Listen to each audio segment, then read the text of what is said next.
Access granted.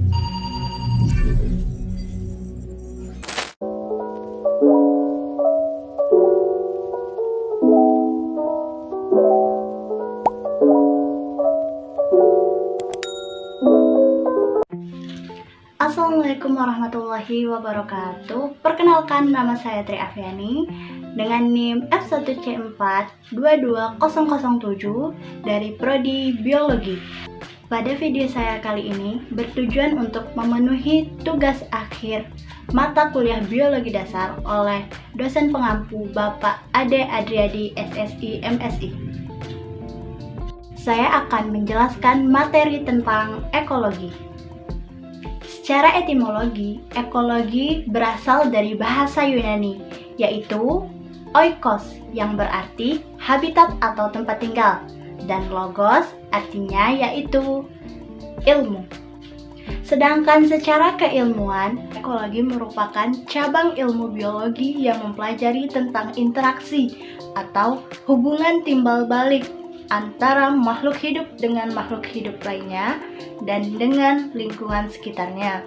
Ekologi memiliki komponen yaitu komponen biotik dan komponen abiotik.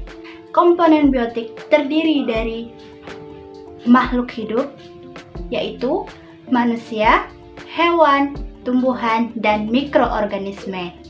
Berdasarkan perannya, makhluk hidup dibedakan menjadi produsen, konsumen, pengurai, dan detritivator. Sedangkan komponen abiotik, komponen yang terdiri dari benda-benda yang tak hidup seperti air, suhu, tanah, sinar matahari, dan cahaya. Adapun ruang lingkup dalam ekologi yaitu yang pertama ada individu. Individu merupakan suatu organisme dari setiap spesies atau jenis tertentu yang ada pada suatu lingkungan. Contohnya, manusia, seekor burung ataupun seekor rusa. Sedangkan yang kedua adalah populasi. Populasi adalah kelompok dari individu-individu sejenis yang ada pada suatu tempat dan pada waktu tertentu. Contohnya, populasi burung di Papua. Yang ketiga yaitu komunitas. Komunitas merupakan suatu kelompok dari makhluk hidup yang terdiri atas beberapa populasi di dalamnya dan saling melakukan proses interaksi antara satu dengan yang lainnya yang ada pada suatu tempat dan waktu tertentu. Dan yang keempat yaitu ekosistem. Ekosistem merupakan suatu kondisi di mana terjadinya sebuah hubungan timbal balik dan juga hubungan ketergantungan antara satu makhluk hidup dengan lingkungannya. Contohnya, ekosistem hutan dan air laut. Sedangkan ruang lingkup selanjutnya yang kelima yaitu landscape dan global. Landscape memiliki fokus terhadap faktor yang mengendalikan perputaran dari energi.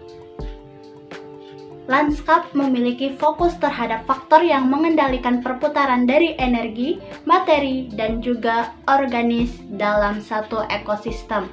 Sedangkan global, sebuah pertukaran energi regional dan juga pengaruh dari materi terhadap fungsi serta distribusi dari organisme pada tingkat tinggi yaitu biosfer. Dan ruang lingkup ekologi yang terakhir yaitu biosfer. Biosfer adalah tingkatan yang paling tinggi atau besar yang di dalamnya terdapat semua kehidupan yang ada di seluruh bumi. Adapun jenis-jenis ekologi yaitu ekologi manusia, ekologi tumbuhan, ekologi hewan, ekologi perairan, ekologi antariksa, ekologi sosial, ekologi bahasa, ekologi populasi, dan ekologi habitat. Selanjutnya, ada prinsip utama ekologi. Adapun prinsip utama ekologi yaitu adanya sebuah interaksi atau interaction adanya sikap saling ketergantungan, interdependence, adanya keanekaragaman di dalamnya, diversity, dan adanya kemampuan yang berkelanjutan atau sustainability. Adapun manfaat dari ekologi yaitu yang pertama, mengenal keanekaragaman hayati. Yang kedua, mengenal perilaku makhluk hidup. Yang ketiga, mengetahui peran manusia terhadap lingkungan. Dan yang terakhir, mengetahui pemetaan konsumsi pangan. Baiklah, mungkin hanya itu video yang dapat saya sampaikan. Kurang lebihnya mohon dimaafkan. Jika ada kesalahan itu datangnya dari diri saya sendiri, dan jika ada kebenaran itu hanya milik Allah Subhanahu wa Ta'ala. Akhirul kalam, wassalamualaikum warahmatullahi wabarakatuh.